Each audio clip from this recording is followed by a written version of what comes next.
देखिए students, engineering drawing में हम आइसोमेट्रिक और ऑर्थोग्राफी बना रहे थे। तो आज फिर से एक आइसोमेट्रिक देखेंगे यहाँ।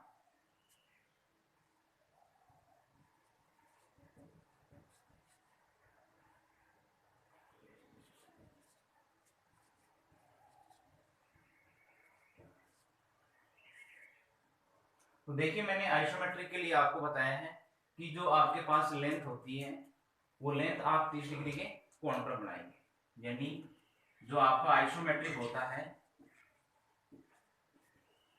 उस आइसोमेट्रिक में जो आपके पास लेंथ होती है वो लेंथ आप 30 डिग्री के कोण पर बनाएंगे, और जो आपके पास हाइट होती है वो हाइट आप 90 डिग्री के कोण पर बनाएंगे।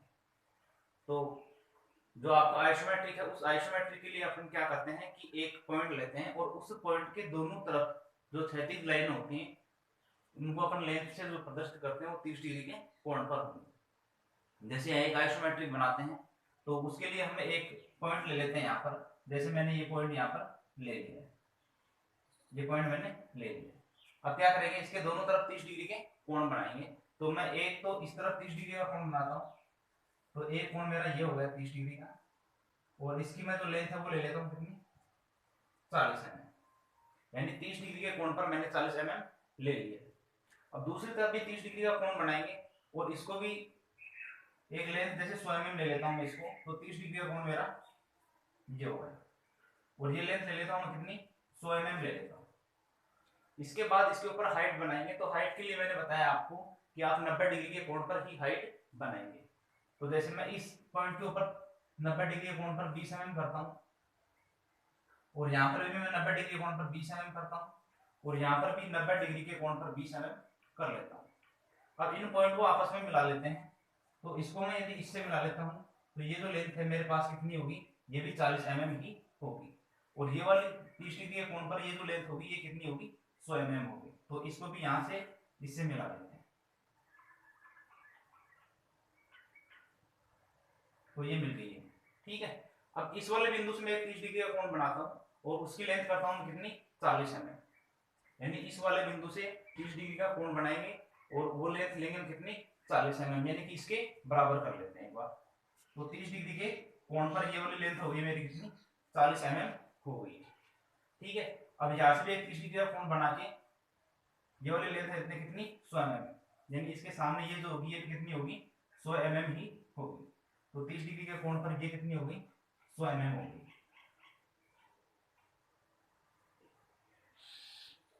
ठीक है,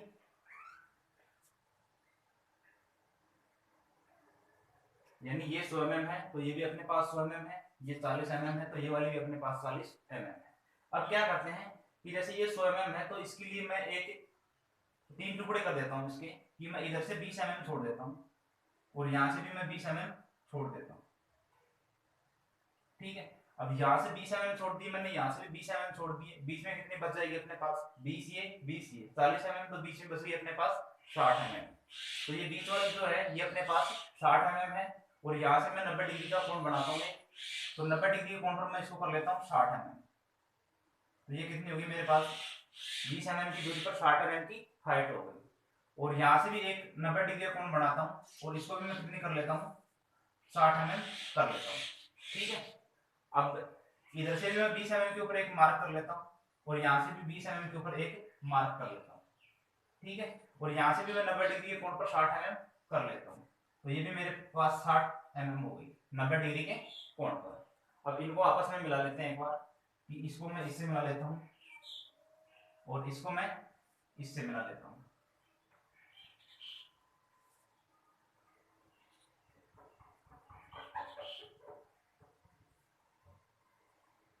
इसको इससे मिला लेते हैं और इसको इससे मिला लेते हैं।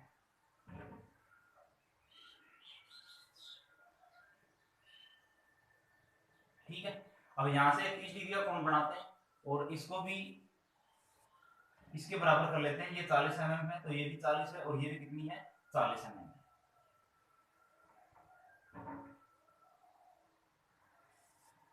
ठीक है, अब ये 40 mm हो गई, तो इस 40 mm से भी एक लाइन इधर 30 डिग्री के कोण पर बना लेते हैं जो कितनी होगी 60 mm हो जाएगी अपने पास।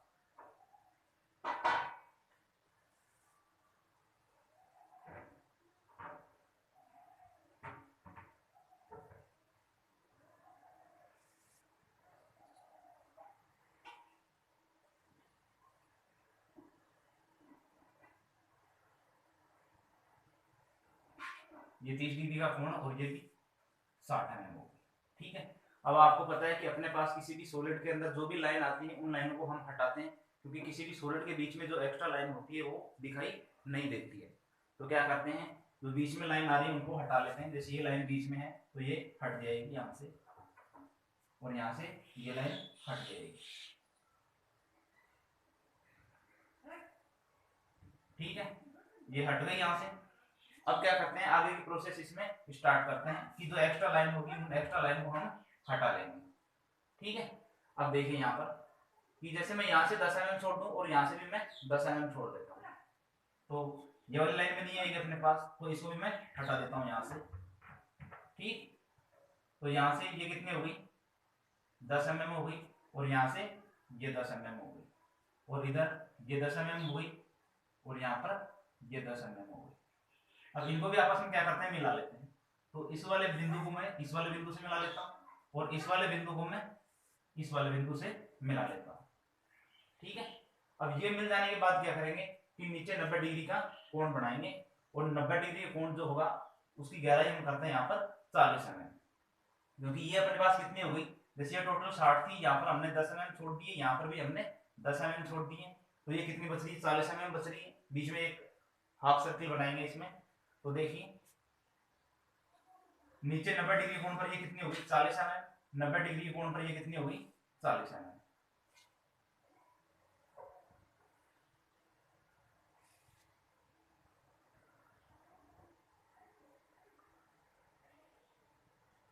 और इसको इससे मिला लेते हैं।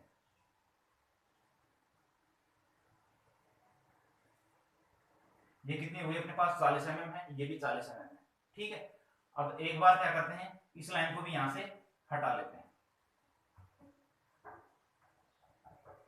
ठीक है, अब देखिए ये जो अपने पास कितना हो गया, ये 40 mm आ रही है, ये भी कितनी है 40 mm है। इनको बता दूं एक बार कि कैसे 40 mm हुई है ये, कि जैसे अपने पास ये 100 mm थी, 20 mm ये और 20 mm ये दोनों कम हो गई, यानी कि 40 mm कम हो गई। तो यहाँ से यहाँ तक कितनी mm बच गई 100 - 40 यानी कि 60 mm बच गई अपने पास। फिर उसके बाद यहाँ पर 10 mm कम किया अपन ने, और यहाँ पर भी 10 mm कम किया है, तो 10 और 10 20 ये कम हो गई, तो ये कितनी बच गई 40, और ये हमने 40 mm की है यहाँ पर, तो ये 40/40 का एक अपने पास वर्ग बन गया। अब देखो यहाँ से भी जैसे इस प्रकार की आकृति यहाँ, तो उसी प्रकार की आकृति अपने पास यहाँ भी आनी है। तो यहाँ से क्या करेंगे, नीचे 90 डिग्री का कोण बनाएंगे, और जहां पर भी अपने पास 40 mm हो जाएगा वहां पर इसको छोड़ देंगे। तो देखिए यहाँ से 90 डिग्री का कोण है, जहां 40 mm हो जाएगी वहां छोड़ देंगे, अगर नहीं होती है तो इसको आगे चलने देंगे। ठीक है, अब देखिए इसके बाद क्या करेंगे यहाँ पर कि ये जो हमने एक वर्ग बनाया यहाँ पर, ये यहाँ पर अपने पास लाइन थी, मैंने इसको हटा दिया है, एक बार फिर से बना देता हूँ इसको। अब इसके अंदर अपने को एक हाफ सर्किल बनाना है, तो क्या करेंगे, जो भी अपने पास लाइनें हैं इस वर्ग में उन सभी का क्या लेंगे, सेंटर लेंगे। तो देखिए इसका सेंटर, इस लाइन का सेंटर 40 mm है, तो ये 20 पर आ जाएगा, इसका भी 20 पर आ जाएगा, इसका भी 20 पर आ जाएगा, और इसका भी 20 पर आ जाएगा। ठीक है, अब आपके पास इसमें 4 कोण हो गए, एक कोण ये है, दूसरा ये, तीसरा ये, और चौथा ये, और 4 ही सेंटर आपके पास आमने सामने, पहला सेंटर, दूसरा, तीसरा और चौथा। अब जो आपके पास बड़े कोण हैं उनको क्या मानना है, सेंटर मानना है, और उसके सामने के जो सेंटर है, जैसे सबसे बड़े कोण कौन से इसमें, एक तो ये सबसे बड़ा कोण है और एक ये सबसे बड़ा कोण है। जो कोण सबसे ज्यादा खुला होगा वो सबसे बड़ा होगा। जैसे यहाँ पर देखिए कि एक तो अपने पास ये है और एक अपने पास ये है, तो इन दोनों कोण में कौन सा कोण बड़ा होगा, जिसके बीच में स्पेस ज्यादा होगा कोण बड़ा होगा। तो ये कोण क्या है, बड़ा है, और ये क्या है, छोटा है। तो बड़े वाले लेने अपने को, तो एक तो ये बड़ा है और एक ये बड़े, इनके सामने जो दो सेंटर है उनको आपस में मिलाना है। तो इसके सामने हमने सेंटर कौन सा लिया था, एक तो ये और एक ये, तो इसको क्या करेंगे, इससे मिला देंगे और इसको इससे मिला देंगे। ठीक है, अब एक ये बच गया, तो इसके सामने का सेंटर एक तो अपने पास ये हो गया और एक ये हो गया। ठीक है, अब आपके पास दो सेंटर और आ चुके हैं, एक सेंटर ये आ गया आपके पास, एक सेंटर ये आ गया। ठीक है, अब आपको क्या करना है इसमें कि जो आपके पास नीचे वाला हाफ राउंड बनाना, अगर आपको पूरा राउंड बनाना हो तो क्या करेंगे कि पूरे के अंदर इसमें राउंड घुमाएंगे, लेकिन अपने को हाफ राउंड लेना है, यानी कि नीचे का ही राउंड लेना अपने को। तो उसके लिए क्या करेंगे, आपको कंपास रखना है कहां पर, यहाँ पर कंपास रखेंगे, यहाँ से यहाँ तक इतना खोलेंगे, यहाँ पर कंपास रखेंगे, यहाँ तक इतना खोलेंगे, और यहाँ से खोलने के बाद यहाँ से यहाँ तक ये पूरा चाप घुमा देंगे। तो देखिए यहाँ कंपास रखना है और यहाँ से यहाँ तक ये वाला चाप आपको घुमाना है। तो मैं ये वाला चाप बना देता हूँ एक बार, यहाँ रख के इस वाले बिंदु पे रखेंगे, इतना खोलेंगे, या फिर यहाँ से इतना खोल लो और ये चाप घुमा दो यहाँ पर। तो देखिए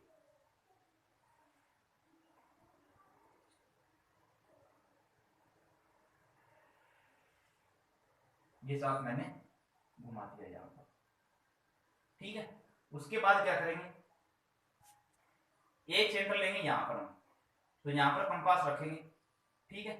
यहाँ पर रखने के बाद क्या करेंगे, इधर इतना खोलेंगे और इधर इतना खोल लो, चाहे यहाँ से यहाँ तक इतना खोल लो और यहाँ से यहाँ तक इतना खोल लो, और चाहे आप सेम इसके बराबर ही ये वाला होगा, और यहाँ पर रखकर आप या तो इतना खोल लो या फिर इतना खोल लो, तो यहाँ पर रख के ये चाप घुमा दीजिए यहाँ पर। तो मैं यहाँ से इतना खोलता हूँ और यहाँ तक ये चाप घुमा देता हूँ इस प्रकार से, यहाँ पर रख के यहाँ से इस प्रकार से ये घुमाना है। तो देखिए इसको मैं यहाँ से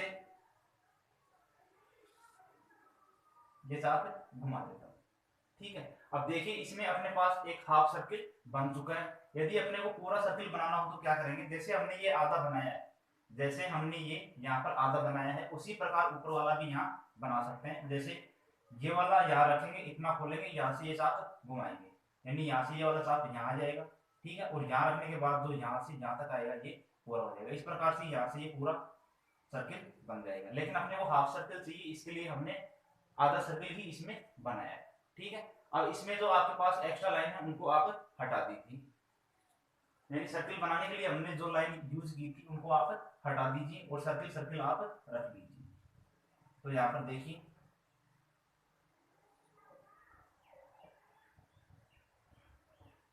यानी जो स्क्वायर यहाँ पर हमने बनाया था वो स्क्वायर किस चीज के लिए बनाया था, इस सर्किल के लिए ही हमने बनाया था।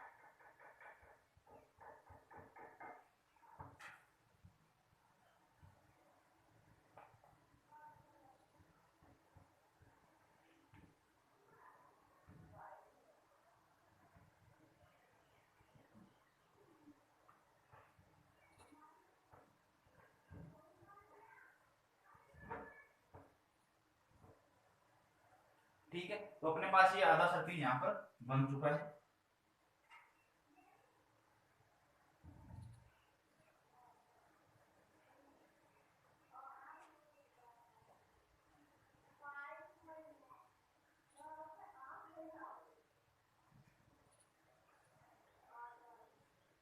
ये आधा सर्किल अपने पास यहाँ पर बन चुका है, यानी आधा ये यहाँ से लेकर के यहाँ तक है और आधा इसके ऊपर बनना था, इस प्रकार से ये बनना था अपने पास।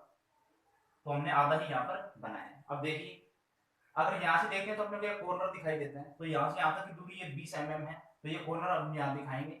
तो जैसे यहाँ से यहाँ तक ये 20 mm हो गई, तो यहाँ से यहाँ तक भी इस 20 mm के ऊपर आपको एक मार्क करना है और इसको इससे मिला देना है। तो 30 डिग्री के कोण पर ये अपने पास इससे मिल जाएगी, ठीक है।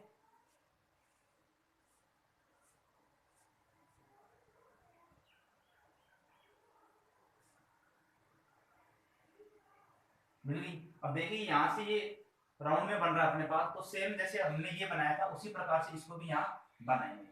तो इसके लिए देखिए सेम इसी की तरह सेम प्रक्रिया रखेंगे यहाँ पर भी। तो एक राउंड ये भी बना देंगे, मैं इसको सीधा बना रहा हूँ, आप इसको इसी तरीके से बनाएंगे जैसे मैंने ये बनाया। तो यहाँ से ये राउंड यहाँ आ जाएगा,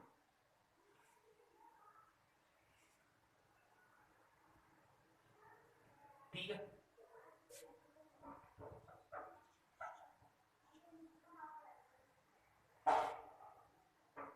तो इस प्रकार से अपने पास ये हाफ राउंड बनेगा इसमें। अब देखिए ये अपने पास क्या थी, इस पूरे वर्क यानी यहाँ से यहाँ तक जो वर्क आना था ये इसकी सेंटर लाइन थी, तो इसको हम सेंटर लाइन से प्रदर्शित कर देंगे। और सेंटर लाइन का जो रेशियो होता है वो मैंने बता रखा आपको पहले कि 5:3:1 होता है, यानी कि 5:3:1 तो किसका होता है, सेंटर लाइन का होता है। और जो आपके पास डॉट लाइन या फिर जो हिडन लाइन होती है उस हिडन लाइन का क्या होता है, 3:1 2 होता है, और जो आपके पास एरो का निशान होता है उस एरो के निशान का रेशियो जो होता है वो क्या होता है, 3:1 होता है। तो आपको क्या बनाना है, यहाँ पर सेंटर लाइन बनानी है। तो सेंटर लाइन आपके पास क्या हो जाएगी, 5:3:1 में ये आप बनाए। अब एक सेंटर लाइन यहाँ खड़ी भी डालेंगे आप, तो देखिए ये अपने पास सेंटर था और यहाँ पर ये सेंटर था, तो यहाँ से भी एक सेंटर लाइन आप डाल दीजिए।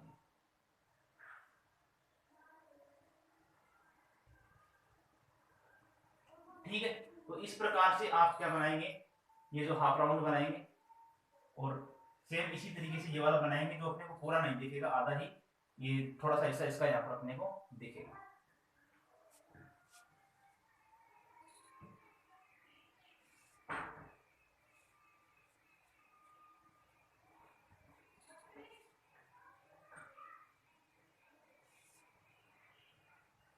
ठीक है, अब देखिए इसमें क्या बाकी रह गया, अब इसकी डायमेंशन अपने को करनी है। तो डायमेंशन मैंने आपको पहले भी बता रखी है, और इसमें और बता देता हूँ आपको कि क्या करेंगे आप। वैसे जो आपके पास आउटलाइन होती है उस आउटलाइन के नीचे आप 3 mm की जगह छोड़ेंगे, यानी 3 mm का स्पेस छोड़ेंगे। 3 mm के बाद एक 9 mm की लाइन खींचेंगे, और उस 9 mm की लाइन का सेंटर लेंगे जो कितने पर होगा, 4.5 पर होगा।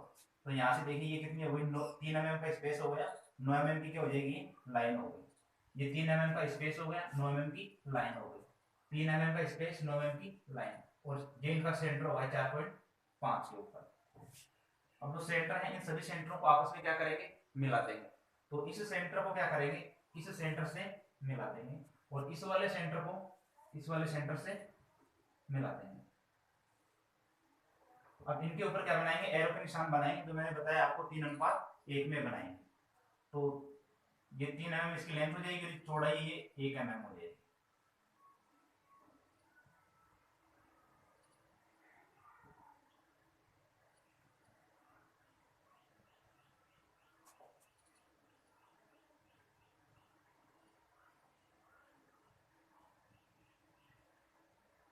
ये की थी हमने 40 mm, तो यहाँ पर लिख देंगे 40, और ये की हमने 100 mm, तो इसको लिख देंगे 100 mm। ये वाली जो इसकी हाइट थी ये कितनी थी, 20 mm, तो यहाँ से 3 mm छोड़ेंगे, 9 mm की लाइन खींचेंगे सेम इसी तरह से, और इनका सेंटर ले लेंगे और इसको इससे मिला देंगे। ये थी अपने पास 20 mm, ठीक है, ये यहाँ पर बताई रखी है, और इसकी जो हाइट है ये यहाँ पर लिख देते हैं, 9 mm की लाइन हो जाएगी,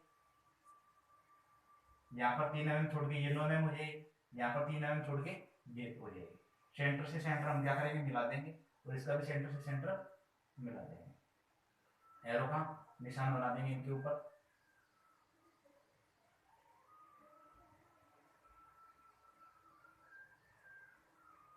ये थी अपने पास कितनी, 60 mm की, ये थी अपने पास 60 mm, और ये थी कितनी, 40 mm, सॉरी 20 mm थी, और ये जो थी अपने पास कितनी की हमने, 10 mm की, तो इसको कितनी कर देंगे, 10 mm कर देंगे।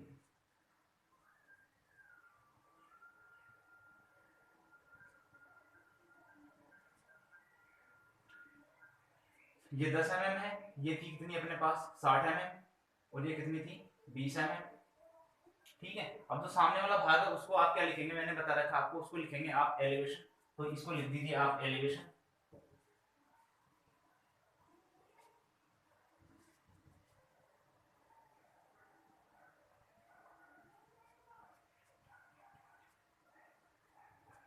यहां पर लिख दीजिए साइड, और यहां पर लिख दीजिए फ्रंट। ठीक है, अब इसके लिए मैंने आपको एक नोट भी बता रखा है कि नोट लिखेंगे आप क्या, कि जो भी आप इसकी माप लिखी है वो माप आपने किस में लिखी है, सेंटीमीटर में लिखी है, mm में लिखी है, इंच में लिखी है। तो हम इंजीनियरिंग ड्राइंग में जो भी कार्य करते हैं वो लगभग सा mm के अंदर ही करते हैं। तो यहाँ पर उस नोट में लिखेंगे आप कि are dimension are in mm, यानी जो भी माप है वो किस में है, mm के अंदर है। तो यहाँ पर नोट लिख दीजिए आप, ऑल डायमेंशन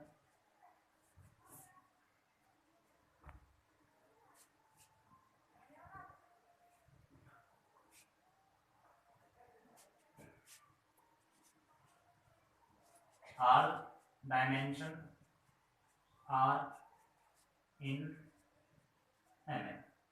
और टाइटल में लिख देंगे क्या, आइसोमेट्रिक। क्या बनाया हमने,